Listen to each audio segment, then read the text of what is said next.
Okay. Wait, here's another one. Why do women have boobs? So you got something to look at while you're talking to them. That's a good one, Peter. That's what they're for, all right. Are you telling jokes? I love jokes. Oh, all right, then you'll love this one. Okay. Why do women have boobs? So you got something to look at while you're talking to them. So you got something to look at while you're talking to them. So you got... You wanted to see me, Mr. 𝗬𝗏? Hey guys, in this video I'm going to give you 3 reasons that you need to be very, very careful about being alone with women in general, but specifically if you're doing any kind of business or working with them. So every guy needs to think about this stuff because it affects you and how you interact with women in a postmodern society. Alright guys, so to jump right into this is in response to what everyone's seen, the trend of women taking over corporate America, or at least jumping in massive numbers, taking over universities, taking over corporations through HR, all this stuff, and the narrative and how social media works. You as a man need to be very, very careful about being alone with women, and these are 3 types of behaviors you have to look out for and what you want to avoid getting yourself into. So number 1, the type of behavior you want to look out for is the ideological behavior. What do you think we can best do to start moving forward again rather than sort of putting up with it and hoping it'll get better? Yeah, so the truth is men still run the world, and I'm not sure it's going that well. I have a great example of this. I just did a video on this person. It's 𝗕𝗏 𝗣𝗡. She's the Facebook COO. And in this video, she's talking about how male managers and male CEOs, any guys in these leadership positions are afraid, 60% plus, to be alone with women and won't travel alone with them. So what that tells us is that even though people aren't talking about this, the majority of guys are beginning to understand this problem. So anyway, take a look. Managers say they are uncomfortable interacting with women at work, and that's up 32% from 2018. Workplace interactions that men are nervous about include mentoring, socializing, and having one-on-one meetings with women. 𝗕𝗏 𝗣𝗏, Lean-In's founder and Facebook's chief operating officer, is with us first on CBS This Morning with a look at the survey's results. 𝗕𝗏, good morning to you. Thank you all for having me, because this topic is so important. No, I read the numbers and my mouth fell open. I'm thinking, what message does it send?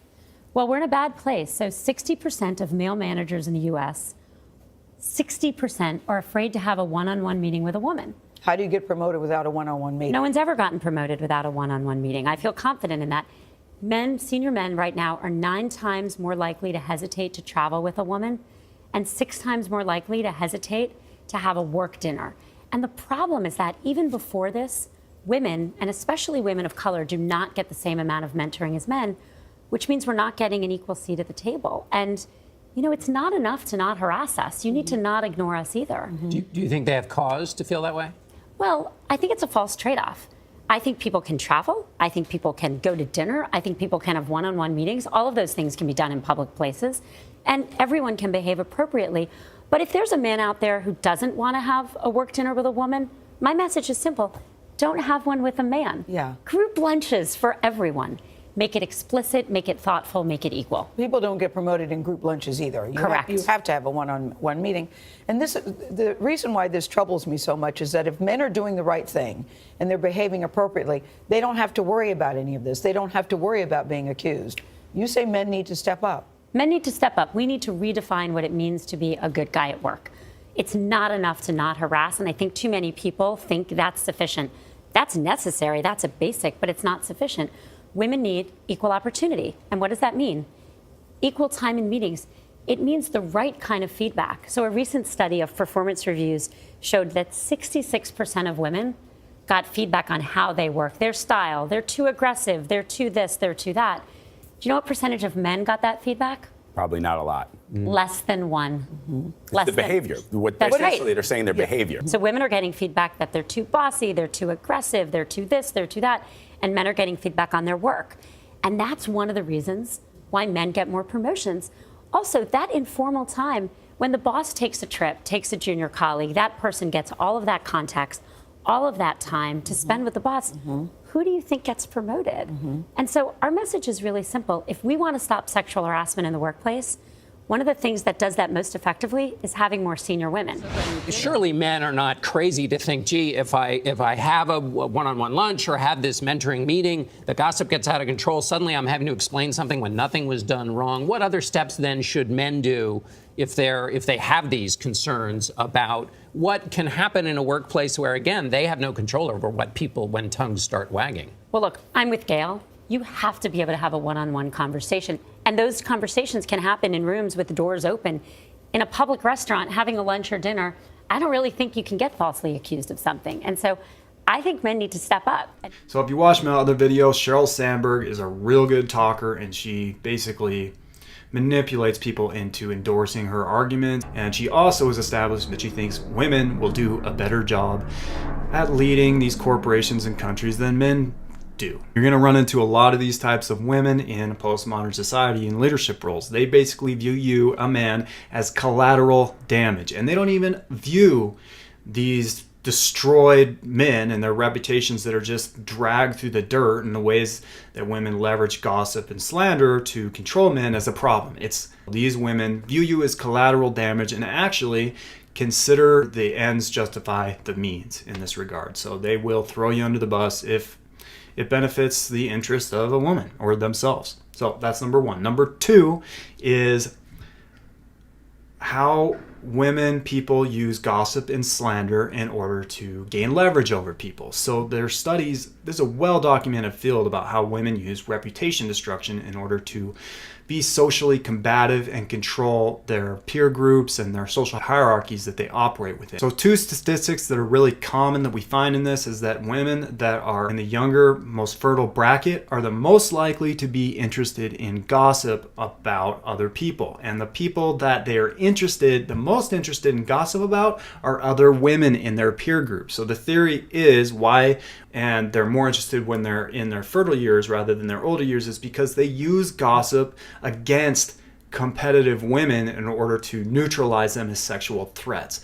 But women are also very, very interested in men that are in their peer groups that are also in their sexual marketplace, as well as men in authority positions. So basically what it is if you have authority over a woman, she is likely to engage in some kind of gossip. If 3, 4, 5 women you're alone with, let's say they're employees, they'll say, well, he makes me a little uncomfortable. They'll plant those seeds of doubt because that gossip and slander will help them control you, which have authority over them. It's the method women use to control the social hierarchies they operate within. And this is over the course of evolution. They can't physically compete with men, so that's why women have evolved to be socially combative through reputation destruction. So anyway, take a look at this example. Let's talk about what you say happened, because obviously the details of it all matter. And this is, I should point out, just part of, this is one person you talk about in your book. This is not a book about